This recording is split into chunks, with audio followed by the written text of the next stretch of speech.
Salut la team, ici Jimmy, bienvenue à vous sur ma chaîne dédiée aux paris sportifs et à la culture du tennis. Aujourd'hui, on va répondre à une question simple mais que beaucoup de gens se posent. En tennis, on joue combien de sets? Tu verras, la réponse dépend du rythme de compétition, du genre de joueur et même tournoi.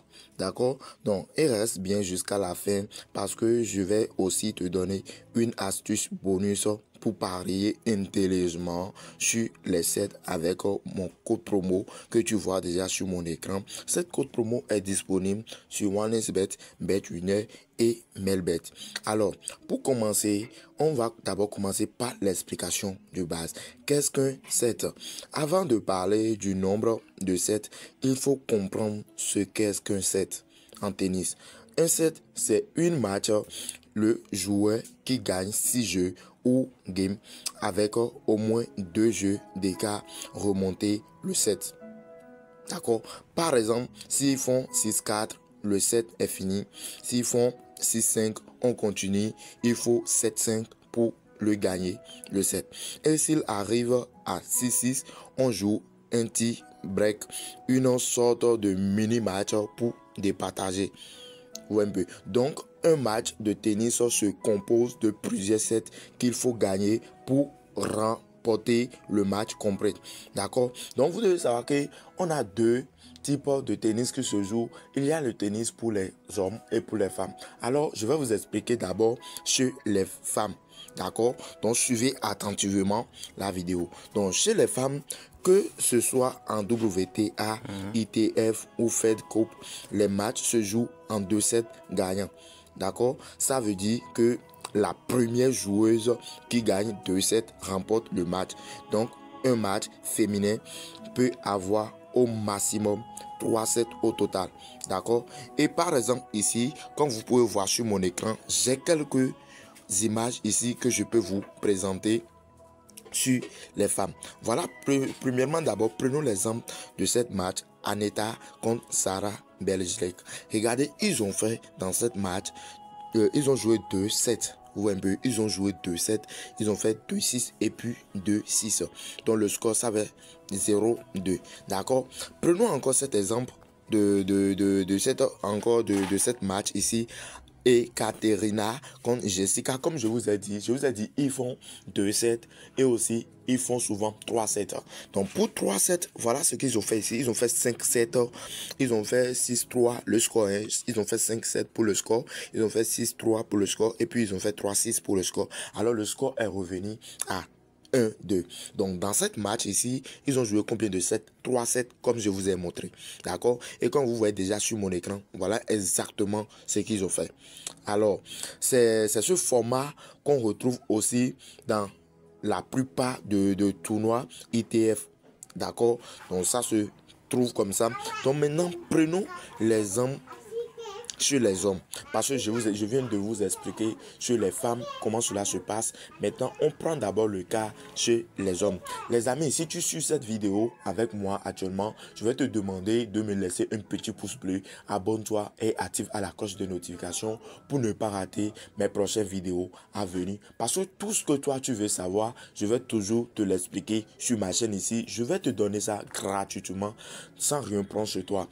Alors, notre chaîne WhatsApp, là où on partage les coupons chaque jour, est disponible dans la description et même dans les commentaires. Si tu n'arrives pas à trouver ça dans les commentaires, il faut juste aller dans la description de la vidéo. Vous allez retrouver cette lien et puis vous allez cliquer et nous rejoindre sur notre chaîne WhatsApp. Là-bas, tous les coupons sont à 100% gratuits. Moi, je ne partage pas les coupons sur Telegram. Pourquoi? Parce que aujourd'hui, beaucoup de personnes n'arrivent pas à utiliser Telegram avec les protocoles de Telegram.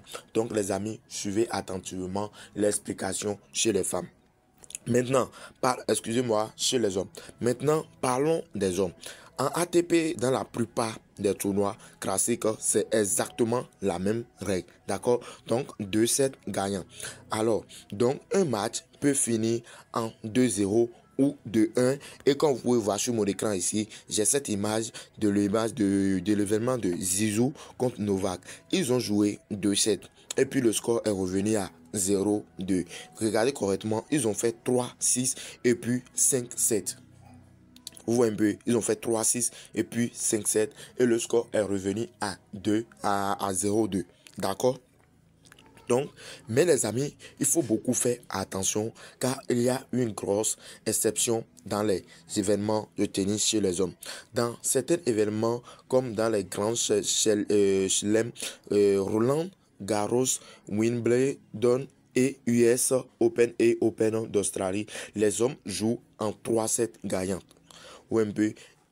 Autrement dit, il faut gagner au moins 3-7 sur 5 pour remporter le match. Et c'est là qu'on a souvent les matchs les plus épiqués avec des scores du genre 3-2 après 4 heures de jeu. D'accord? Ces longs formats testent vraiment le mental, la condition physique et la stratégie du joueur. Alors les amis, comme résumé rapide que je peux vous donner encore ici, pour ceux qui ne comprennent rien jusqu'à ce niveau-là, je vais vous dire simplement, sur les femmes en WTA, ITF, ils jouent quand ils font 2-7 gagnants maximum, c'est 3-7.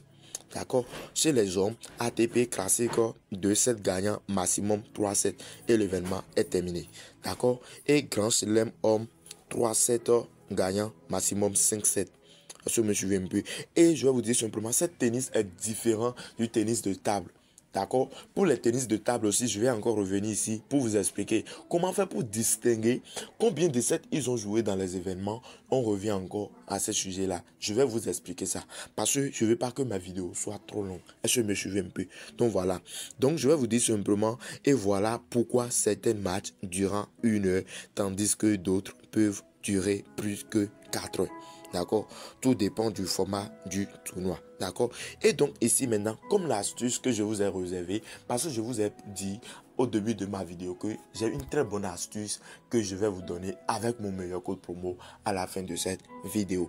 Alors si tu me suis ici, je vais te dire simplement de prendre la chaise, prends pause et suive correctement ce que j'ai à te dire à partir de ce niveau car on est déjà à la fin de la vidéo. Alors maintenant, je te donne une astuce spéciale pari sportif. Quand tu connais bien le nombre de sets dans un tournoi, tu peux mieux anticiper les options de pari comme nombre total de sets, score exact des sets ou encore perdre le premier set mais gagner le match. Perdre le premier set et gagner le match, j'ai déjà réalisé une très bonne vidéo pour vous. Seulement que dans les événements du tennis qu'on a actuellement, on ne retrouve pas ça rapidement comme ça. Sinon, c'est une bonne stratégie que j'ai trouvée et vous pouvez même utiliser pour faire une montante chaque jour sur OneXBet en pari sportif. Donc les gars, c'est grâce à ce genre de détails que tu peux repérer les bons codes et pour profiter à fond de cette paris spéciaux.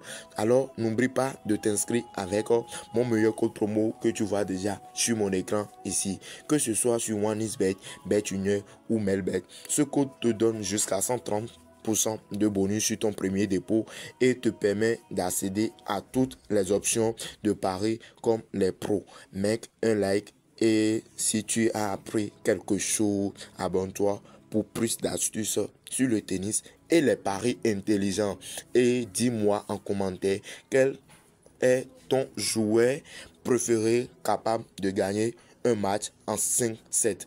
Alors, c'est Jimmy, ton guide pour parier malin avec mon code promo que tu vois déjà sur l'écran. À très bientôt pour une nouvelle vidéo. Ciao, ciao la team.